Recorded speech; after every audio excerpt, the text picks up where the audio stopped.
بسم اللہ الرحمن الرحیم۔ السلام علیکم ورحمۃ اللہ وبرکاتہ۔ میاں بیوی کے تعلق سے کچھ ایسے مسائل ہیں جن کا جاننا انتہائی ضروری ہے، مگر ہماری اکثریت اس سے لا علم ہے، کیونکہ دینی کتب ہم پڑھتے نہیں اور عالم دین سے پوچھنے میں ہمیں شرم آتی ہے۔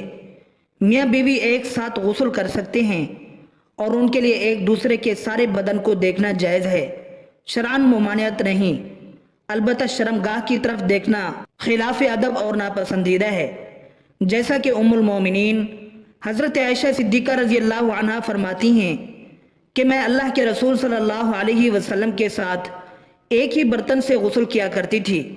آپ مجھ پر سبقت فرماتے تو میں کہتی مجھے بھی پانی دیجئے، مجھے بھی پانی دیجئے۔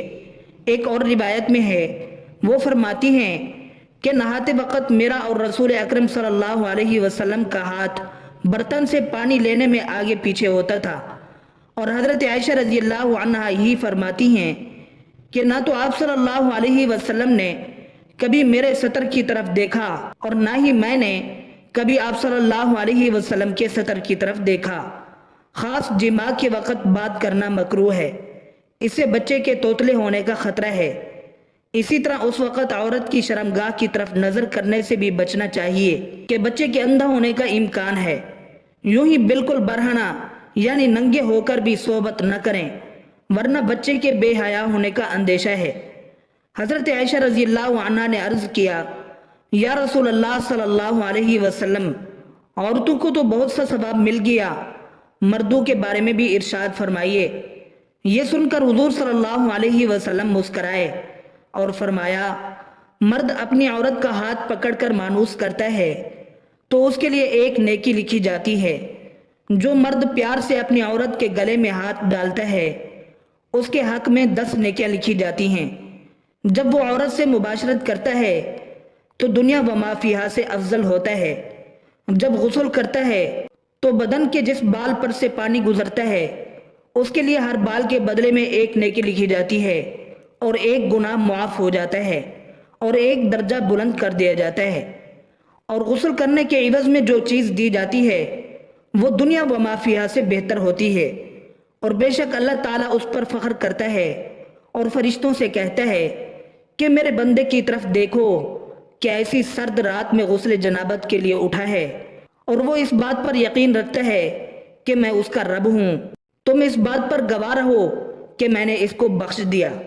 بہترین بیوی وہ ہے جو سونے کے کمرے میں اپنے حسن و جمال اور بستر پر خاوند کے ساتھ خوبصورت طور اطوار سے اسے اپنے پیار کے جادو میں جکڑ لے، دوران صحبت اس کے مقصد پر نگاہ رکھے اور غور کرے کہ اس کا خاوند کیا چاہتا ہے، اور پھر اس کی پسند سے بھی بہتر انداز میں اپنے آپ کو اس کے سپرد کر دے، نرم گفتگو کرے اور اس کی رغبتوں اور چاہتوں کو پورا کرتے ہوئے اسے سیر کر دے۔ کبھی بھی اس کے بستر پر جانے سے مت رکیں۔ اگر وہ اس کے ساتھ مقاربت کا خواہش مند ہے تو قطعاً نافرمانی نہ کریں، کیونکہ اللہ رب العزت کے ہاں یہ بہت بڑا گناہ ہے۔ جب شوہر بیوی کو اپنا طبی تقاضا پورا کرنے کے لیے بلائے تو بیوی انکار نہ کرے۔ اس سلسلے میں حدیث مبارک میں واضح تعلیمات موجود ہیں، چنانچہ ارشاد مبارک ہے، جب آدمی اپنی بیوی کو اپنی حاجت پوری کرنے کے لیے بلائے اور بیوی انکار کرے، جس پر شوہر غصہ کی حالت میں رات گزارے، تو صبح تک فرشتے اس عورت پر لعنت بھیجتے رہتے ہیں۔ دوسری روایت میں ہے، حضرت طلق بن علی رضی اللہ عنہ فرماتے ہیں کہ رسول اکرم صلی اللہ علیہ وسلم نے فرمایا، جب شوہر اپنی بیوی کو اپنی حاجت پوری کرنے کے لیے بلائے تو وہ اس کے پاس چلی جائے، اگرچہ روٹی پکانے کے لیے تنور پر کھڑی ہو۔ حضرت سیدنا عبداللہ ابن مسعود رضی اللہ عنہ سے ایک شخص نے عرض کیا، میرا جس لڑکی سے نکاح ہوا ہے میرا گمان ہے کہ کہیں وہ مجھے ناپسند نہ کرے۔ آپ رضی اللہ عنہ نے فرمایا، محبت اللہ تعالیٰ کی طرف سے ہوتی ہے اور نفرت شیطان کی طرف سے، تو ایسا کرو کہ جب تم پہلی بار اس کے پاس جاؤ تو دونوں وضو کرو اور 2 رکعت نماز نفل شکرانہ اس طرح پڑھو کہ تم امام ہو اور وہ تمہاری اقتداء کرے، تو انشاءاللہ تعالیٰ تم اسے محبت اور وفا کرنے والی پاؤ گے۔ حضرت عمر رضی اللہ عنہ کے پاس ایک شخص آیا، گرد و غبار سے اٹا ہوا بال بکھرے ہوئے۔ اس کے ساتھ اس کی بیوی بھی، جو کہہ رہی تھی اے امیر المومنین، میں اس کے لیے نہیں، نہ ہی یہ میرے لیے ہے۔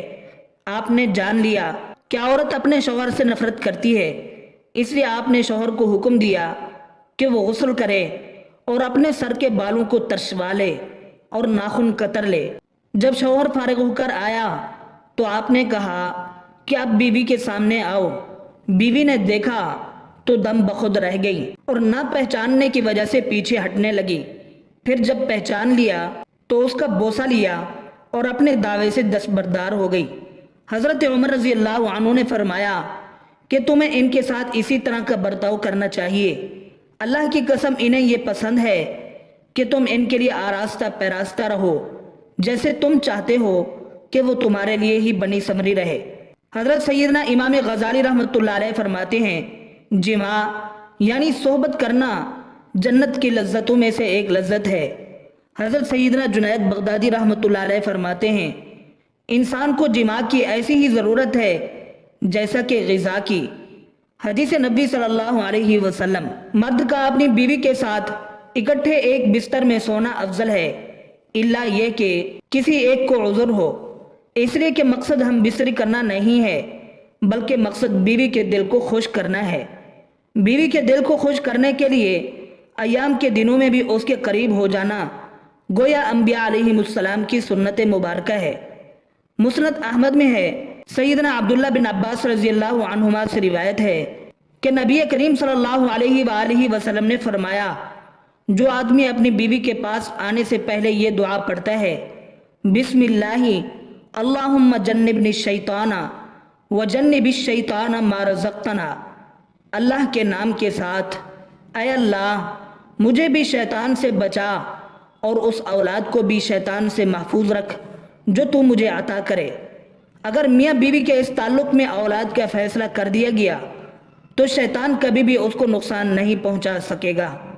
فقہا نے فرمایا ہے کہ شوہر اپنی بیوی کی مرضی کے بغیر زیادہ سے زیادہ 4 ماہ کی مدت تک اس سے دور رہ سکتا ہے۔ امام جلال الدین سیوطی رحمۃ اللہ علیہ نے حضرت عمر رضی اللہ عنہ کے حوالے سے یہ بیان کیا ہے کہ آپ رات کے وقت گشت کر رہے تھے تو ایک گھر سے ایک عورت کی آواز آ رہی تھی اور وہ کچھ اشعار پڑھ رہی تھی۔ مفہوم یہ تھا کہ اس کا شوہر گھر سے کہیں دور چلا گیا تھا اور وہ اس کے فراق میں غمزدہ تھی۔ سیدنا عمر فاروق رضی اللہ عنہ گھر آئے اور اپنی زوجہ سے دریافت کیا کہ شادی شدہ عورت شوہر کے بغیر کتنی مدت صبر کر سکتی ہے؟ تو زوجہ نے جواب دیا کہ 3 سے 4 ماہ۔ آپ نے حکم جاری کر دیا کہ ہر فوجی کو 4 ماہ بعد ضرور چھٹی دی جائے تاکہ ہر فوجی اپنی بیوی کا حق ادا کر سکے۔ اللہ تعالی ہم سب کو ان باتوں پر عمل کرنے اور اپنی زندگی سنوارنے کی توفیق عطا فرمائے، آمین ثم آمین۔